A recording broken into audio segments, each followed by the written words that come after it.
Halo guys, kembali lagi di Rika Official. Jangan lupa like, komen, dan subscribe ya. Anya, my darling. Arta langsung merentangkan kedua tangannya saat melihat Anya muncul di lorong rumah sakit. Ia datang menjenguk Amor, sahabatnya yang habis melahirkan bayi kembar. Norak lo kutu monyet. Anya memasang wajah bosan sambil mendorong wajah Arta dengan buket bunga mawar untuk Amor. Suasana hatinya sedang tidak baik. Telepon dari sang ayah semalam di kampung halaman begitu mengusik hatinya. Sambutan dari Arta hanya makin membuatnya kesal. Anya masuk ke dalam kamar inap Amor, mencoba menarik senyum sewajar mungkin. Anya tidak ingin Amor menyadari ia sedang dalam keadaan bad mood parah. Arta menyusul tepat di belakangnya.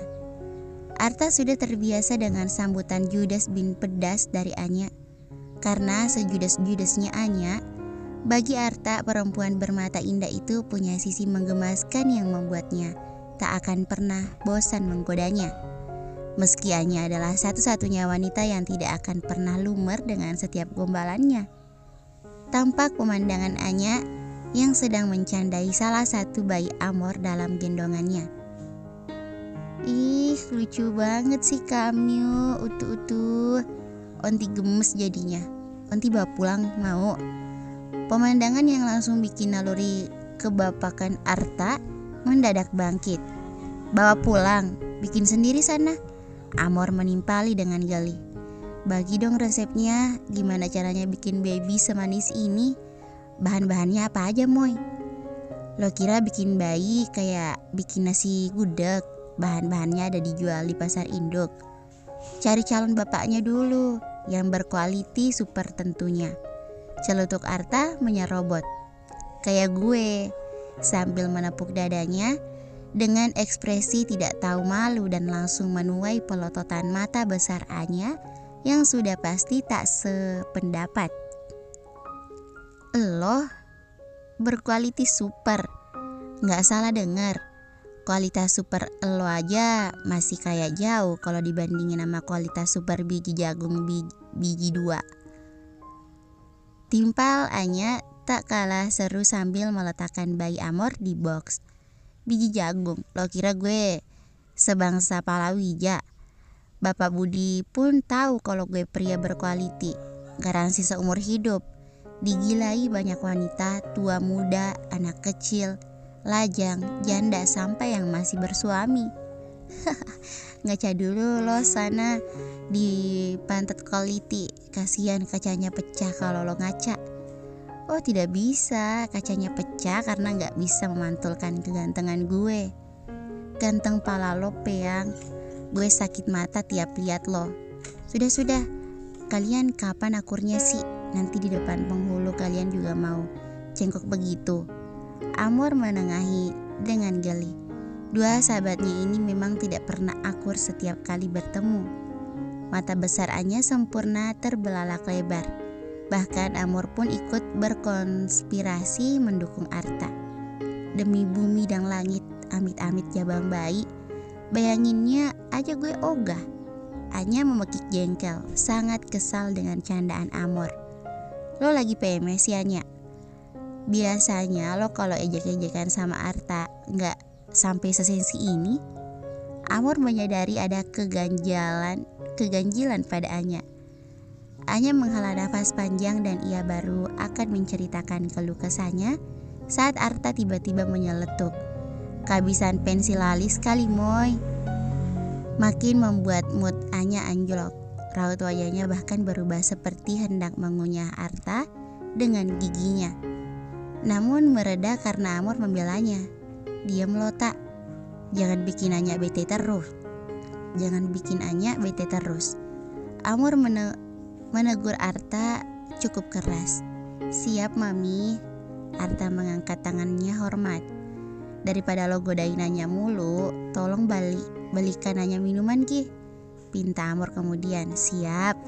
Arta berdiri lalu tersenyum lebar pada Anya yang masih menatapnya dengan wajah sadis.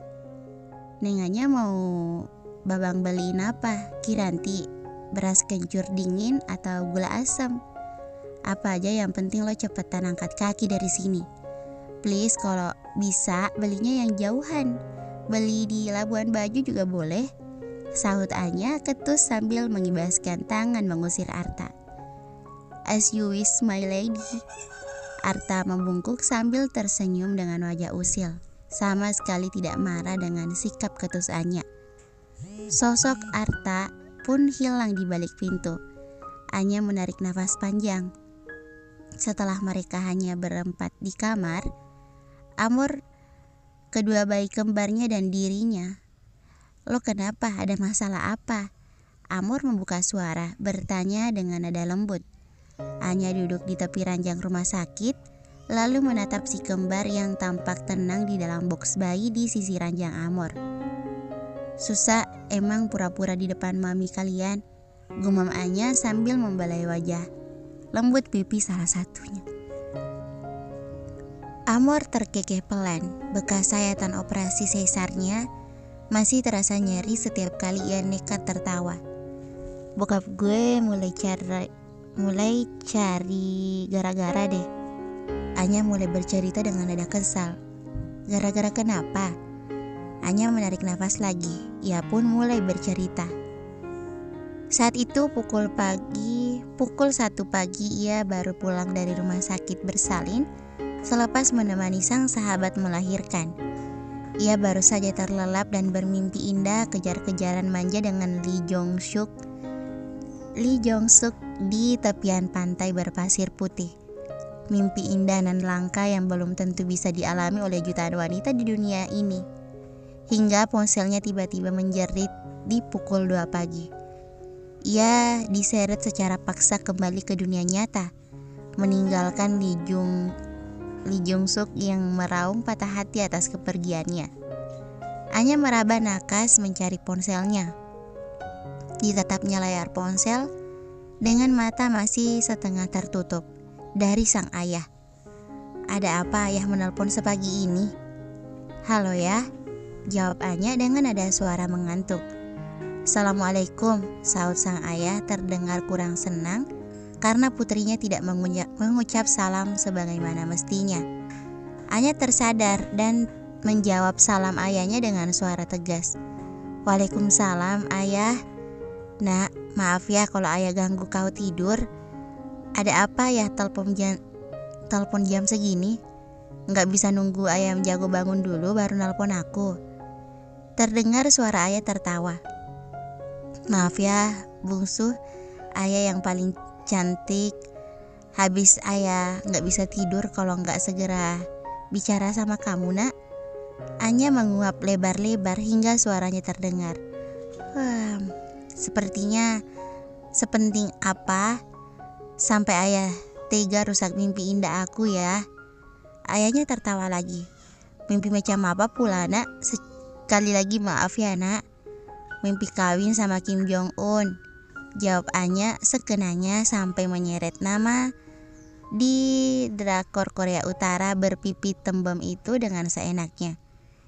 Kamu mau kawin beneran sama presiden pipi bakpo itu? Salah dikit kelar hidup kau nak. Nggak sampai 30 menit umur kau jadi istrinya. Hello ayah, aku cuma bercanda. Jangan serius kalilah. Udah deh ya si Jong Un jangan dibahas terus. Ayah mau ngomong apa sampai telepon sepagi ini?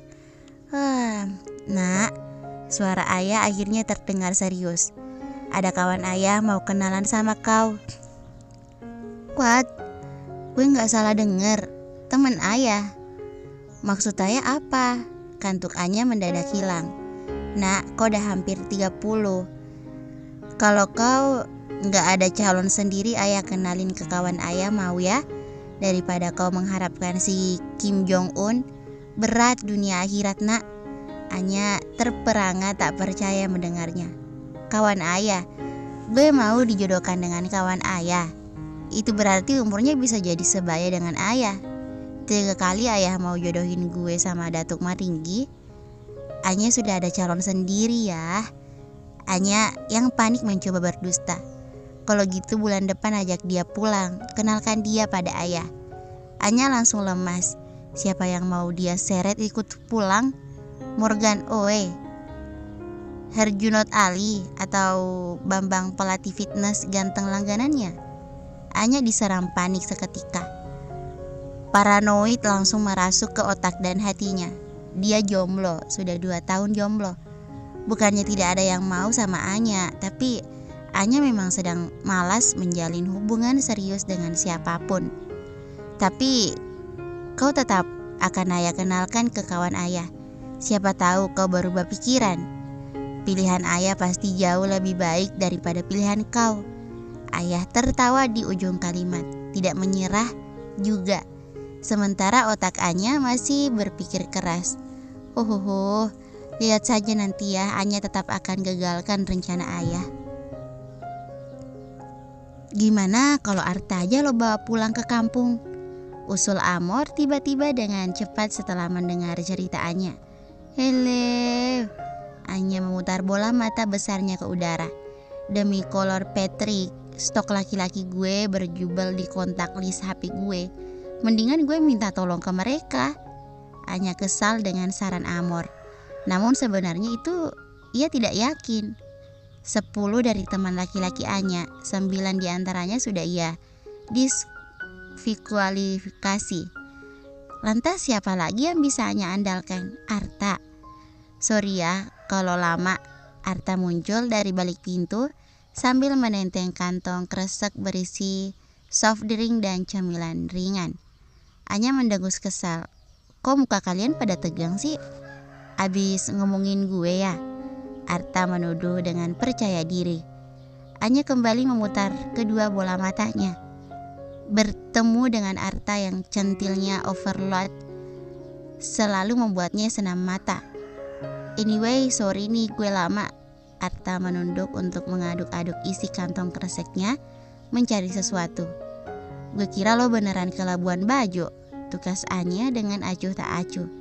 Niatnya sih gitu, tapi gue malah nemuin minimarket dekat-dekat sini.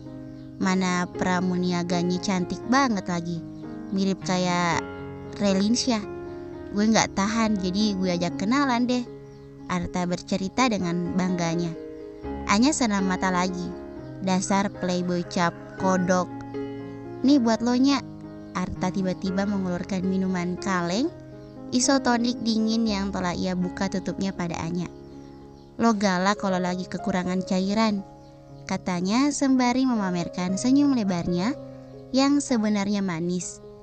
Nyamuk, cicak, dan lalat saja langsung jatuh kalau Arta tersenyum. Bersambung. Thank you for watching.